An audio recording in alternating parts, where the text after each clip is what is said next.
By the stars, I don't think my NetSat has ever seen this sheer amount of traffic before, Thorpe declares. Thank you, dear listeners. We already have plenty of questions for you to answer. The host vibrates, utterly excited for his sudden burst of popularity. Let's begin with an easy question for anyone from an anonymous Terran. Although they clarify, no pressure for Dr. Vin. How ominously Terran. If you had to pick a classic song of Terran origin from Terran history that represents you, what would it be? Chuck is the first to pipe up. Oh, Terran music? I'd say... Oh, but it has to represent me. I suppose if I had to only choose one, then it would be True Colours by Cyndi Lauper, she settles. Seven blinks in uncertainty. I'm afraid it's not what you may mean by classic. However, I found out this song, and it embodies many of the emotions I feel on a daily basis. It's called Masterpiece by Warhol. Oh, and Malfunction by Steam Powered Giraffe is also a notable song. Wahaha! I'm afraid I am not yet well versed with Terran music. However, I admit I have a connection with a song called Have You Ever Seen the Rain by Creedence Clearwater Revival. Something about it currently speaks to me. Jocknock inputs. I appreciate the no pressure, especially since I risk coming across as pretentious with my answer to this question. However, if we're going by classics, then I must put forward Maurice Ravel's Pavane pour un infante de fonte, a wonderful piece I found invaluable during my studies. Simone rolls her eyes. Fuck, I don't know. Being a Terran, there's a lot I can opt for. I could spout off a fuck ton of the big hitters that'll never be forgotten. But I guess I'll take the opportunity to shout out one of my favourite music artists from the 21st century, and a song he did that spoke to me. Demons on This Side of My Bed by Teflon Sega. Specifically his acoustic version. But seriously, look up his shit on the net. There's a lot of fucking great shit he did, she says, with genuine encouragement. Excellent! That was, as the Terrans put it, a great spine breaker to ease into more of these lovely questions. Next up, we have a Terran by the name of Ragnar asking 3 questions. First for Simone. What's the most dangerous encounter you have had saving your charge's life? The second for the Princess. What Terran behaviour terrifies you the most? Gives you the best feeling of safety? Puzzles you? And finally, the third for the Chefbot. Vegan, you don't eat, do you? Simone leans back in her seat, scratching at her temple. She nearly froze to death in a facility without power on a frozen planet. Help wasn't coming for a long while, and my brain was a bit fried from an EMP.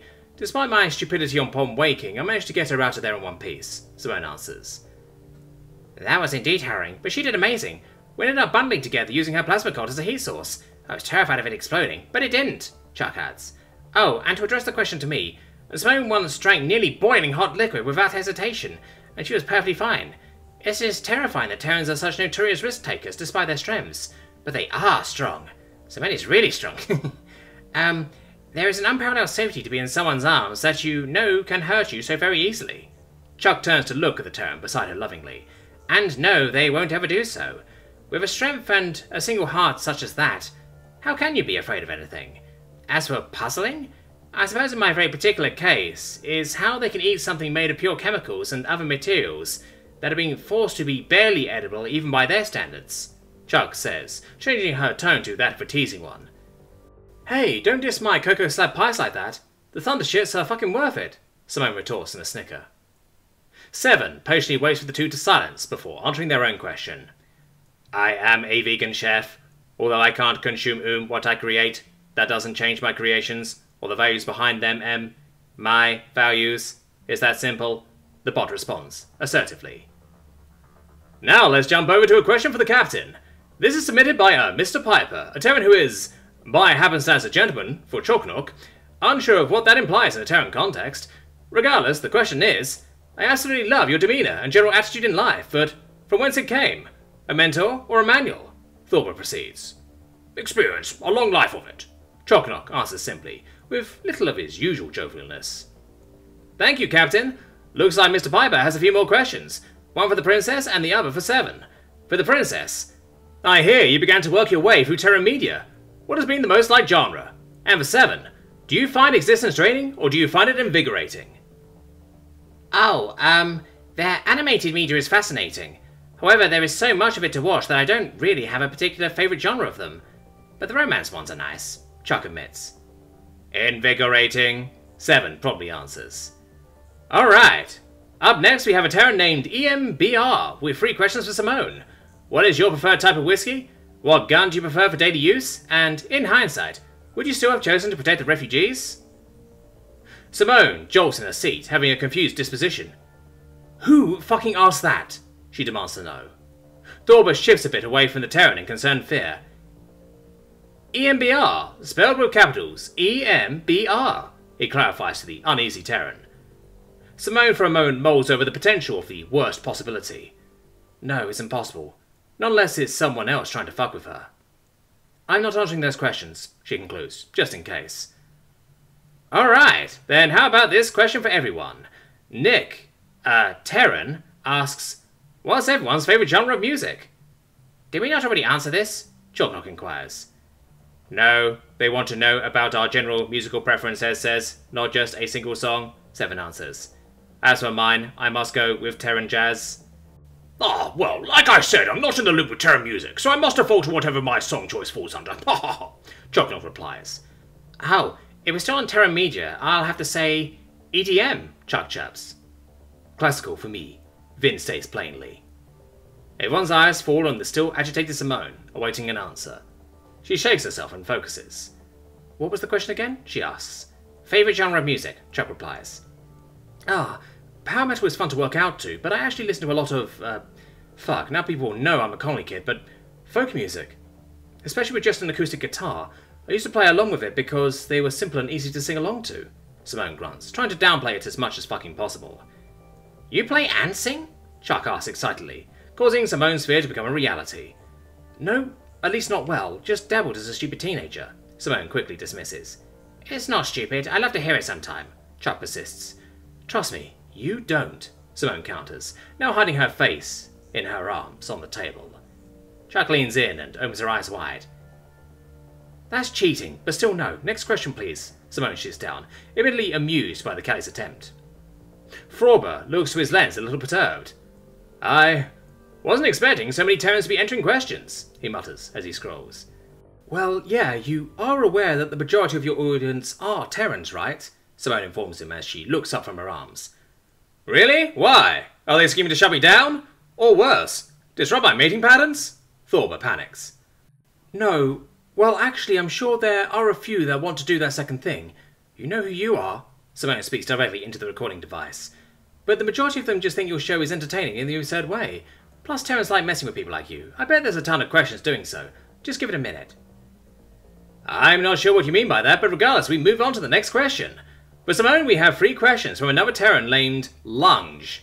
Favourite weapons, pistols, rifles, severed limbs, etc. Any thoughts on the Battletech series mechs? And additionally, are there aftermarket flavour testing devices or add-ons for robots? If so, perhaps one would make a good gift for 7, along with some additional processing power. Simone rubs her forehead, thinking. Plasma weaponry is my preferred. I hate what it does to people, but it does it well. I have an old plasma Colt that gets the job done every time. Battletech, huh? Honestly, that's my favourite aesthetic when it comes to big badass mechs. Walking tanks are awesome. The Thor is my favourite from that old-ass series. And for that last thing, that's not really my call. 7? The Terran turns to the machine, passing on the question to them. No, thank you. My restrictions are a part of me. I do not wish to be upgraded at this time, they respond. Very good. Now from a Terran named Jazz to the Princess. How do you prefer your steaks? Bloody, medium, well done. And for Simone, what's your favourite diversion tactic? Thorber continues. Steaks of what? That's a bit important. It really depends on the meat and the safety of eating certain meats, so I must give an unsatisfactory answer of it depends. So sorry, Chuck replies, as she scratches the sides of her head. I'm insulted that the Terran wasn't included in that question. What the hell? Belia's all fuck, by the way. Especially a genuine cow? Hell yeah. As for my actual question, I don't know. Pointing and shouting, what the fuck is that, is fucking golden when it actually works. Real answer? Well, it would be a terrible diversion if I tell everyone what to expect from me, wouldn't it? Excuse me, I'll be right back, Simone says, before getting up and walking over to the kitchen to fill up a drinking canister to the brim with hot broth and returning. Sorry, talk of steak got me craving meat juice, she said, as she sits back down. Right, alright, to the next question. Oh, here's a good one. From G0R3, an awakened bipedal genitibot, asks Simone. As a Terran, how accurate is the host of this show? I recently joined a crew with a few Terrans, and I was wondering if I need other cleaning materials for the products your species excrete. Look, bud, when it comes to Terran fluids, normal cleaning materials should be just fine. That being said, you may want to get a blacklight attachment if you don't have one yet. Our excretions light up in the dark with that shit.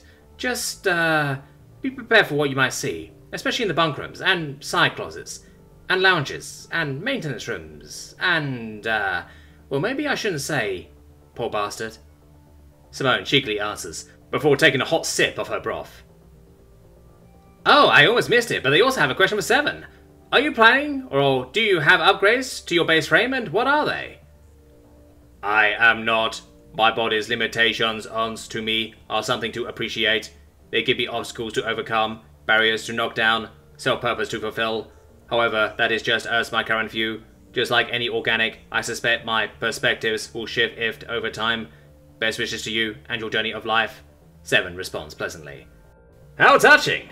Now I have a question for Dr. Vin from someone named Anae. As someone interested in a similar line of work as yourself, what are good resources for learning about other species' psychology and acquiring a license to serve as a therapist for them? Any miscellaneous advice for a young hopeful? I am specifically interested in Terran physiology, Thorba says, looking at the green individual. Ah, grand to hear, Anae. It is a very noble pursuit to not only fully understand how another species ticks, but in willingness to help them with those ticks. Well, the best avenue is to seek out official schooling institutions that cater to the species you hope to study.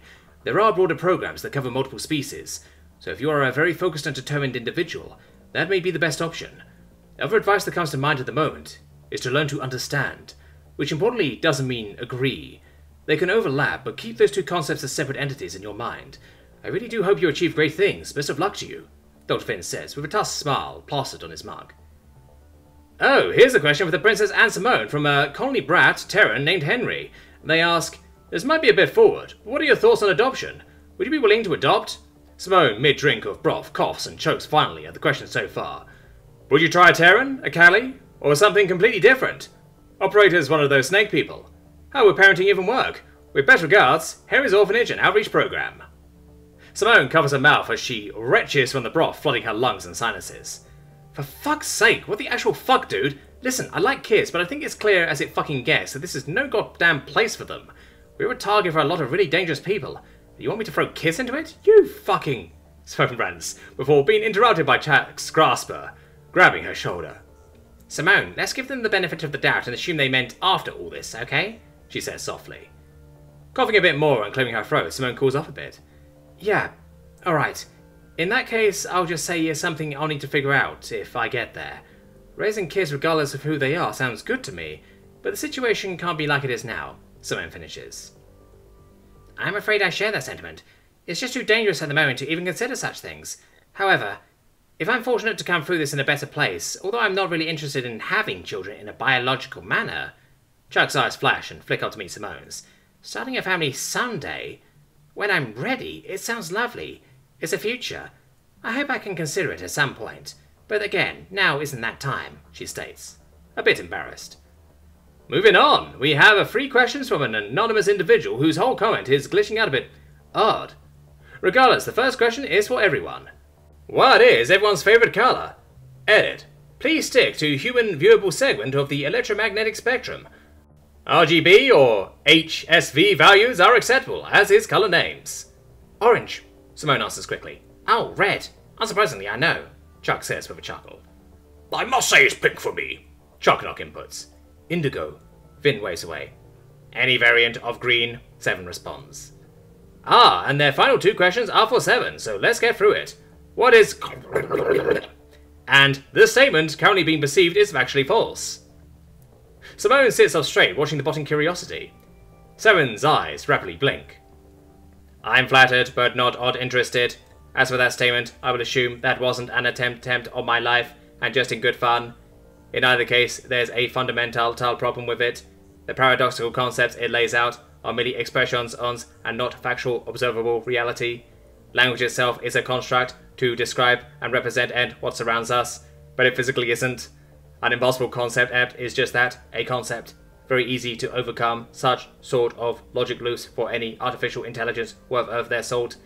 But it is fun to make up conceptions using language. My favorite variant of your example is assume D1 is false, then D2 is false. This would mean that D1 is true, thus D1 is both true and false. 7 answers, cheerfully.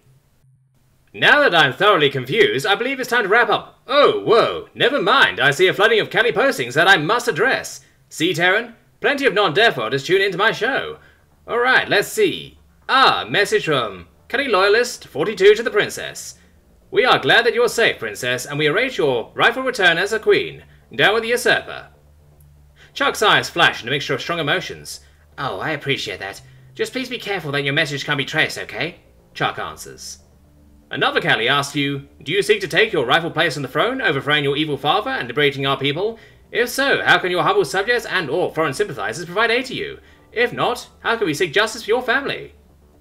Again, I really hope your message can't be traced back. The best you can do is to keep your loved ones safe. Please, don't risk yourselves foolishly, Chuck says more assertively.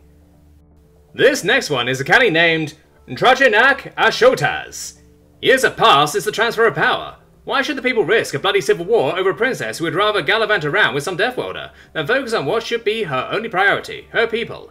If you really care as much as you say you do, what steps have you taken to ensure that your goals are met? Why should anyone support you? Chuck stares at the host blankly, her eyes slowly intensifying in brightness. I will not encourage open civil war. Our people have remained unified for thousands of years, and my father with our military branches defiled that proud achievement. Every cycle that passes can be my last, and I've been grasping at everything within my reach. The reason why I haven't come charging back with fleets of mercenary and foreign ships is because of the steep toll our people would suffer, not only in the death and resources lost in the inevitable battles, but even if I were to become victorious, there will be debts and scars that may bring our people ruin for generations to come. I will not tolerate such a fate. I can't speak of my plans openly, but know that I haven't abandoned my people, and the faces of my slaughtered family are still in my mind every day. I can't promise that I can bring all of us justice, or that I will survive long enough to see our moons in person again. I never thought I would be in this position, nor have I ever wished to be the next rightful heir to the throne. Ateen, and Chalak, I won't concede until it's me or that monster is on the floor dead, Chuck declares, eyes lit like burning pyres. Before the now emboldened standing Kelly can muster some words, Simone places a paw on her back. Then the Terran looks to the scared stiff host. Let's give those sorts of questions for her a break, eh? Simone tells, rather than asks. Thorber vibrates to center himself.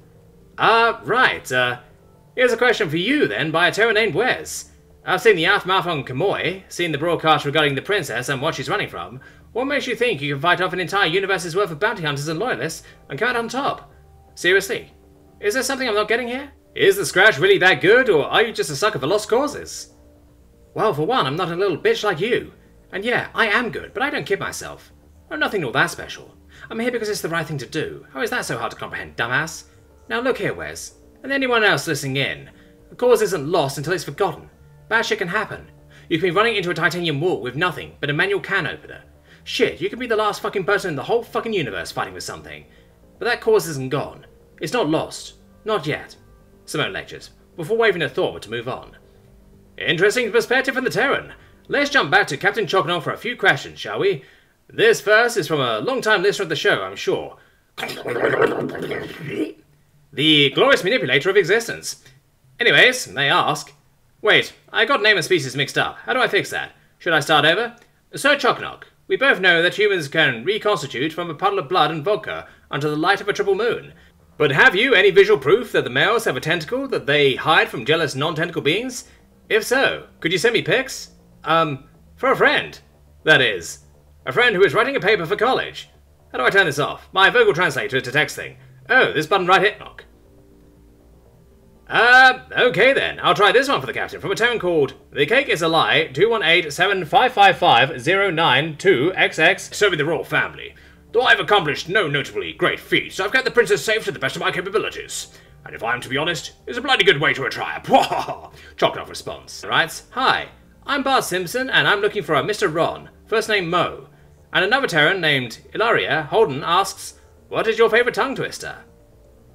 I'm afraid no one by that name resides here, but there is an Olaf, my friends are gay, Seven says, before blinking their lower left light at Simone. Ha! The Terran snorts. As for Terran tongue twisters, I prefer the shorter and simpler ones. Irish wrist roch being one of them. Seven finishes. Oh, here's an interesting one for Dr. Vin from a Zatok called Deaf Nerder. What was your most amazing experience face-to-face with a deaf worlder? What do you think will be the greatest challenges just living together in such a colourful group of individuals? What a fascinating question. I suppose actually being able to work with Miss Thatch in the first place is amazing enough. Personal reasons, of course. Honestly, I feel a little out of place here. Everyone is a rather unique individual. But I suppose I'm the one who brought Seven aboard with me, so I'm sure there's a bit to that. As for the greatest challenge, I really can't say, other than making sure to stay out of the Terran's way when she does her wake-up runs, of course, Finn says with a short chuckle. Ah yes, Terrans run to practice their trampling skills. They prefer their prey in size tenderized, if you didn't know. Either way, I believe I found another round of questions for the princess. Apologies, you are the focal point of interest here. From the Terran, life finds a way from here.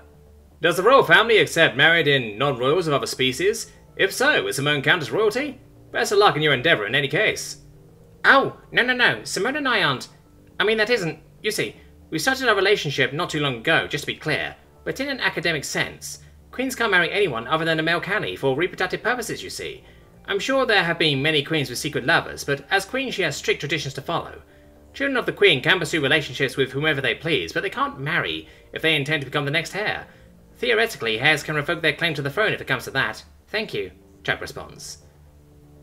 And we have 3 questions from another Terran named Joey.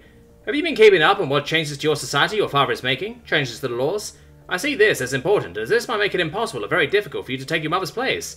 Have you thought about what you are going to do after a movie with your father, and most likely your brother as well? The how and future of your people.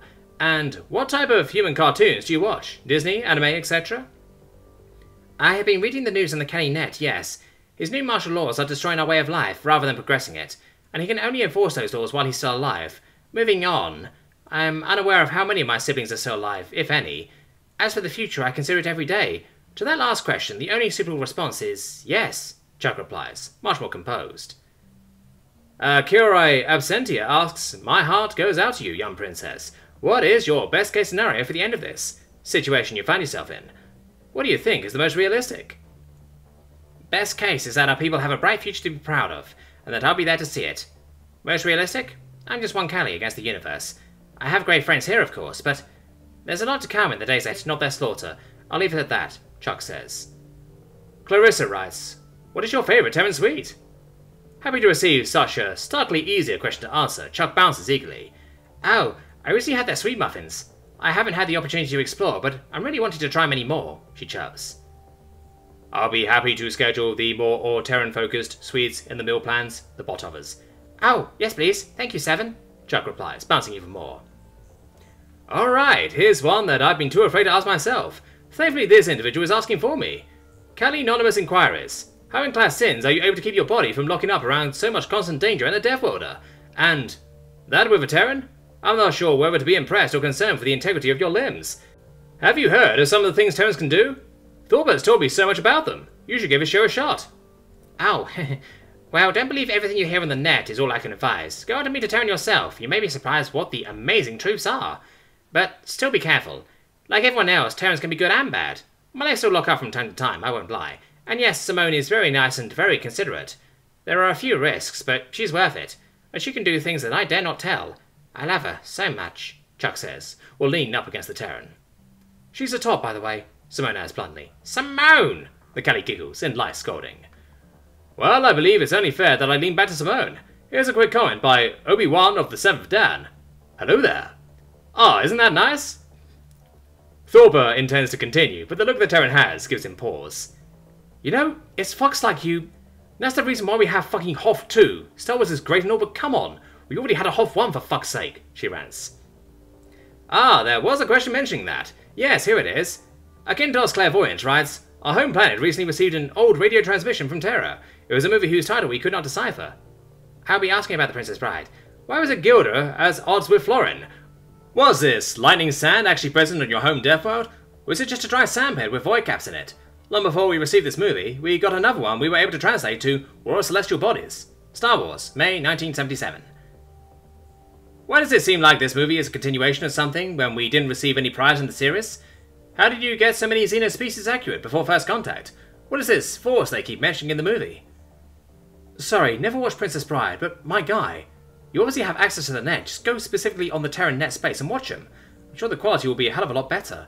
I know Terran spaces can be a little intimidating. Just be direct, and for the love of the stars, don't follow any ads whatsoever. They're all scams and lies. Anyways, there are more Star Wars movies. Lots more. Go nuts. I'm not going to spoil shit, Simone answers, rolling her eyes more than once. And I believe this will be the last question directed at just you, from the Terran Forever GM. What do you guys do to kill time during long voyages? Have you considered getting the gang involved in Dungeons & Dragons? Do you think they would enjoy living out that old Terran fantasy of wielding swords and magic, fighting dragons, rescuing princesses, and all that? Fuck. My old man loved that game, Simone mutters out loud. I work out and watch shit on the net with Chuck. I guess I can try to get something going? Yeah, I think they would actually really enjoy it, the Terran considers. It sounds interesting. I would love to try it, Chuck chirps in agreement. Then I guess that settles it then, Simone chuckles. 7, you seem to be rather popular yourself. Just for the fact alone, I'll toss you a few more questions from my dear listeners. First is from Totally Not Rommel, 7th Panzer Division, a Terran. Can you run Doom? If yes, can you run Crisis? If no, can you try to run Doom? Thorber redirects. After making a quick delve into Ned research, 7 nods their cranial part. No, although I could copy and hold the information that makes up those ancient Terran games in my core, I have no way to run it. Transfer the data, yes. However, they are perfectly accessible on the net, they answer. Marcos asks you, what was the first thought when you were awoken? It was less of a cohesive thought, and more of a rush of emotions that roughly translates to, holy shit, I'm a me. However, I suppose my first cohesive thought was, that lady's hat looks nice. I turned to be looking at a lady with a hat. 7 responds promptly.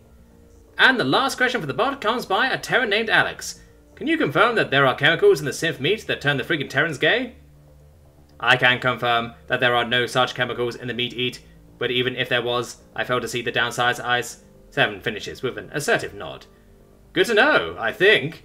Well, it's about time I bring this to a close. I have a few wrapping up questions, and before I get to them, yes, I see you spamming that question. Fine, to the princess. From Ayotnom Oglini. I've been following your adventures for a while now. I know that a few weeks ago there was another Terran bodyguard accompanying you. One Fuckface McGee. Whatever happened to them? Is there any way to reach them, to hear their part of this fascinating story? I also have some business coming their way, if they are so inclined. Chuck's eyes widen in horror and looks to Simone for help. With a reassuring nod, the Terran leans forward. Fuckface McGee? Yeah, they quit and went off to... Funnily enough, Hoth 2. Best send that business that way if I were you, she informs with a smirk. Excellent. Now for the final questions. An individual named Alwinks has 3 questions lined up. First is to the princess. So, how much of the propaganda your family tried to force feed us is complete BS? Thorber says. Oh, of my family? What propaganda? Do you mean my father's? If that's the case, then I couldn't be more biased, but all of it, most likely. The Kelly replies cautiously.